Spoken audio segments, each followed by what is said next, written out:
you made up that stuff about Ed Muskie having an Ibogaine. He goes, well, I didn't make it up. I didn't print it. I said it was a rumor.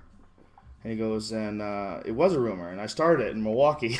It's just, like, No way, he really? was just crazy. He was That's just, funny. but he got away with it, and he was just constantly on acid. He was constantly doing mescaline. He was constantly doing cocaine. I mean, he was constantly getting fucked up and writing, That's like funny. super uber fucked up.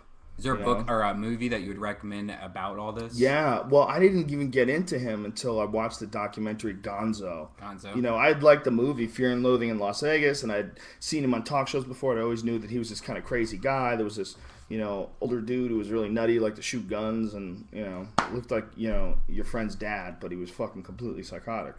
It was just this guy left over from the 60s that somehow or another morphed into this, like, super violent, fucking drug-addled compound junkie. That's what he used to call himself. I just added it to my Netflix queue on my iPad, Joe. Good job. Gonzo. Good job. See that? It's a very good documentary. But it's really well made, too, so it really gets you into how fucking interesting this guy was. And it brings me back to the same thing that I always think of, man. I mean, when you're really that good, like, he's so good, I always wonder how fucking crazy you have to be really good, Like in almost everything, like in Michael Jackson and fucking sports, anybody like Tiger Woods, look how crazy he is. I almost think that you have to be a certain, there's has to be a certain amount of imbalance to you to be really the best at anything, to be excellent. Yeah, well, that's why you're considered the best usually. You're not in the same road as everybody else. You're on the side street. You're a little different than everyone else. So that's most successful people are not just like a common person in everything they do. Not just that, but what I'm saying is that the commitment that's involved in order to get to the highest levels of anything, Right. like you almost have to be completely nuts in order Right. to hit those RPMs. Right. It's like with so many things, especially when it comes to the working world. When it comes to like the artistic world, I could see an argument for there's never too much. There's never too much art that you can produce because you're just producing positive energy. But people that like get addicted to like success in the business world and try to be like the number one guy in the business world. I mean, that's one of the main reasons why we have all these problems today with corporations. How corporations are sort of these consciousness less entities. I mean, now corporations basically are allowed to they're judged as an individual. Corporations are a thing, like they have rights and shit, like they can contribute to campaigns now as much as they want. They can do all kinds of crazy shit, as a corporation, and get away with it because they don't think of it as them as an individual doing it. They think of it as, well, it's all business and we're part of business. Like, they can do fucked up things in overseas countries, third world countries, and they don't even think that they're doing anything bad because what they're doing is they're just doing business and there's just a bunch of people involved doing it, so no one person feels like total responsibility for what's happening. And that's like a real problem that we have. And I think one of the real problems that we have is related to people just being super competitive. That's the only reason why these fucking super crazy billionaire dudes would keep pushing forward. At a certain point in time, how much fucking money do you have to have? When you're one of those dudes that has like 30, 40 billion dollars and you're still trying to rape third world countries, like, what the fuck is going on? Like, how much money do you need, bitch? That's a lot of goddamn money.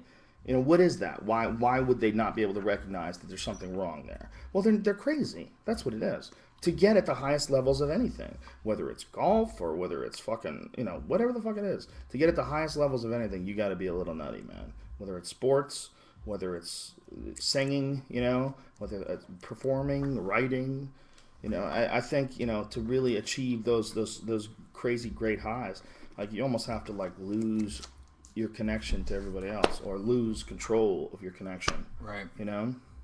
Yep. It's weird because that's our high watermark, and we're always aspiring towards higher and higher levels of performance in everything we do, whether it's athletic or anything you do. You're always trying to do better than you did before. I mean, that's like a human ethic that we have, and it's very strange, man, because there's never a point in time where we ever step back and go, hey, this is good. We're good right here. Let's concentrate all our time right now instead of making more money. Let's try to concentrate all our time and trying to make things better for each other. Let's try to concentrate our time and dealing with all these problems that exist all over the world. Instead of trying to, fucking smash atoms and create black holes, let's settle down, and let's concentrate on some other shit. We look at the surplus of money that we have. but they don't ever think like that. All they think of is more and more and more and more and more and more and more. Like they're gonna live forever. And those motherfuckers drop of heart attacks left and right. Those like CEOs of big corporation type dudes, those motherfuckers die like crazy. They die all the time. Those guys are, like Dick Cheney. He's had 150 fucking heart attacks. Yeah. And one of the reasons is because he's just such an evil cunt. If you're that fucking evil, you're gonna have some goddamn heart attacks. You're doing some wicked shit. You're creating so much bad energy, and you're pushing constantly. Yeah.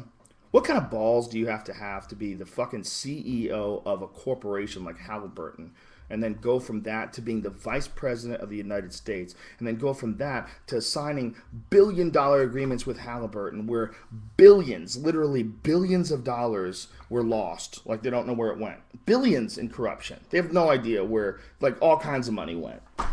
And the fact that motherfucker profited on it. He had shares in Halliburton while he was the fucking president. I mean, he got money from them while he was the president, or vice president. He really was the president. Really, he was the fucking marionette, supposedly. Remember the days where he was always in the bunker? Remember they would always talk about Dick Cheney being in the bunker? And right. Like, where is this bunker? Right. Is this some Batman type shit? What does he have? What is the Dick Cheney bunker? It's just probably like a golf club. It's another nickname for a golf club. He's at the bunker. He's at the whorehouse with dudes, banging dudes. That was the big secret of the fucking the whole Bush White House, was there was a lot of gay shit going on. A lot of gay shit. That guy Jeff Gannon, who's a reporter for the White House, he was a White House embedded reporter, and he would lob these super softball questions at President Bush, like, Mr. Bush, President Bush, Mr. President, when are the Democrats just going to come to reality? When are they going to come to their senses? Do you think that's ever going to happen? He would say shit like that, and other reporters were like, who is this motherfucker? And so the other reporters started investigating this dude, and they found out that he had a fucking gay porn website with him with like a fucking bare chested and like a towel over his cock and shit, like super gay with dog tags on, and it was